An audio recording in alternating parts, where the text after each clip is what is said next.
Bengal state university 4th semester political সায়েন্সের মাইনরের স্টুডেন্টের জন্য এই ভিডিওতে আমি সিলেবাস এবং সাজেশন তুলে ধরেছি। দেখো, তোমাদের এবারে সিলেবাসে থাকবে আন্তর্জাতিক সম্পর্কের রূপরেখায় ভারতের বিদেশ নীতি। তো প্রথমে আমি সিলেবাসটা একটু আলোচনা করে নিই, তারপর তোমাদের সাজেশনটা দেখিয়ে দিচ্ছি। সিলেবাসে তোমাদের ফার্স্টে ইউনিট 1-এ রয়েছে ভারতের বিদেশ নীতির নির্ধারক, যার মধ্যে ঐতিহাসিক, ভূ রাজনৈতিক এবং কৌশলগত নির্ধারক রয়েছে। 2 নম্বরে আছে হচ্ছে ভারতের বিদেশ নীতির বিবর্তন। এখানে কিছু সময়কাল ভেঙে দেওয়া হয়েছে, তো সেগুলোকে ধরে ধরে প্রশ্ন আসবে। যেমন ধরো 1947 থেকে 1962, অর্থাৎ কিনা ভারতের স্বাধীনতা লাভের পরবর্তী সময়। তারপর 1962 থেকে 1991, যেটা কিনা ঠান্ডা লড়াইয়ের পরবর্তী সময়।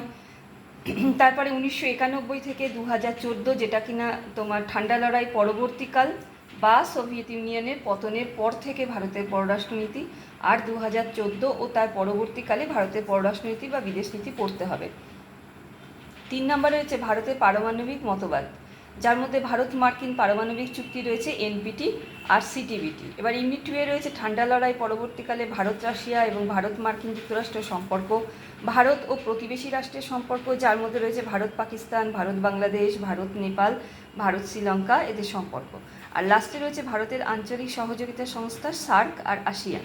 এবার আমি 2026-এর জন্য বেশ কিছু সাজেশন তোমাদের দেখিয়ে দিচ্ছি, তো দেখে না 10 নম্বরের কোয়েশ্চেন রেডি করবে। আচ্ছা, তো এইবার বলে দিই আরেকবার তোমাদেরকে, এর আগেও আমি মনে করিয়ে দিয়েছিলাম আগের ভিডিওতে, তো এবারও বলে দিই যে তোমাদের কিন্তু পলিটিক্যাল সায়েন্সে এবার 10 নম্বরের কোয়েশ্চেন থাকবে, আর তার সঙ্গে 2 মার্কসের শর্ট এসে কিউ টাইপ অর্থাৎ শর্ট আনসার টাইপ কোয়েশ্চেন থাকবে। কোনো 5 মার্কসের টিকা কিন্তু এবারে তোমাদের থাকবে না। তো যাই হোক, 10 নম্বরের প্রশ্নগুলোর মধ্যে দেখে নাও, ভারতের বিদেশ নীতির নির্ধারণে অভ্যন্তরীণ যে উপাদানগুলো, যার মধ্যে তোমার ভৌগোলিক অবস্থান আছে, অর্থনৈতিক পরিস্থিতি আছে, ঐতিহ্য আছে, সামরিক শক্তি আছে, সেগুলোর প্রভাব আলোচনা করতে হবে। 2 নম্বরে পড়বে ভারতের বিদেশ নীতির মূল বা প্রধান বৈশিষ্ট্য বা ভারতের বিদেশ নীতির যে নীতিগুলি আর কি, মূল নীতিগুলি, সেগুলো আলোচনা করতে হবে। তারপর 3-এ রয়েছে ভারতের বিদেশ নীতিতে জোট নিরপেক্ষ আন্দোলনের প্রাসঙ্গিকতা। তারপর পড়বে 1960 থেকে 91 সাল, অর্থাৎ কিনা ঠান্ডা লড়াই বা দ্বিমেরুকরণ বিশ্বে ভারতের পররাষ্ট্রনীতি, সেটা কীভাবে পরিবর্তিত হয়েছে সেটা দেখাতে হবে। তারপরে তোমাদের দেখাতে হবে হচ্ছে 5 নম্বরে ঠান্ডা লড়াই পরবর্তীকালে বা সোভিয়েত ইউনিয়নের পতনের পর ভারত মার্কিন সম্পর্ক আলোচনা করো। এরপরে করবে 2014 সালের পর থেকে ভারতের বিদেশ নীতি বা পররাষ্ট্রনীতির প্রধান দিকগুলি লেখো। অথবা কোয়েশ্চেনটা ঘুরিয়ে আসতে পারে যে ভারতের পররাষ্ট্রনীতিতে মোদি যুগের প্রভাব আলোচনা করো। আচ্ছা, একটা কোয়েশ্চেন আমি লিখতে ভুলে গিয়েছিলাম, সেটা একটু ছোট ছোট করে লিখে দিলাম। তোমরা অবশ্যই কিন্তু এই কোয়েশ্চেনটাকে মন দিয়ে পড়বে, যে ভারতের পারমাণবিক মতবাদটি আলোচনা করো, যার মধ্যে এনপিটি পড়তে হবে আর সিটিবিটি পড়তে হবে। তো অনেক সময় কিন্তু এনপিটি আলাদা করেও কোয়েশ্চেন আসে, যে এনপিটি বা পারমাণবিক মতবাদ বা নীতি, যেটা এনপিটি যেটাকে নীতি বলা হচ্ছে, সেই নীতিটির প্রেক্ষাপট বা প্রভাব, এগুলো কিন্তু এইভাবে আসতে পারে। তো এনপিটি আর সিটিবিটি দুটোই কিন্তু মন দিয়ে করবে, এর মধ্যে এনপিটিটা বেশি ইম্পর্টেন্ট।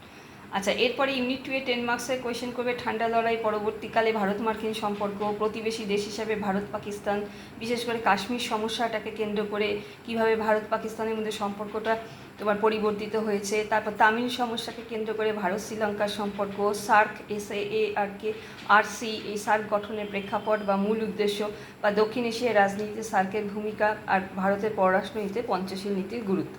তো এই ভিডিওটা এখানেই শেষ করলাম। এর পরের একটা ভিডিওতে আমি তোমাদের জন্য 2 মার্কসের কোয়েশ্চেনগুলো দিয়ে দেবো। তোমাদের যাদের মনে হবে যে প্রাইভেট টিউশন তোমরা পড়তে চাও, আর কিংবা তোমাদের নোটস প্রয়োজন, তো তোমরা আমার এই নাম্বার 8697036024, এই নাম্বারে কিন্তু আমার সঙ্গে কন্ট্যাক্ট করতে পারো। আমি অতি অল্প টিউশন ফিস নিয়ে, মান্থলি 250 করে টিউশন ফিস নিয়ে কিন্তু আমি অনলাইনে পড়িয়ে থাকি গুগল মিটে।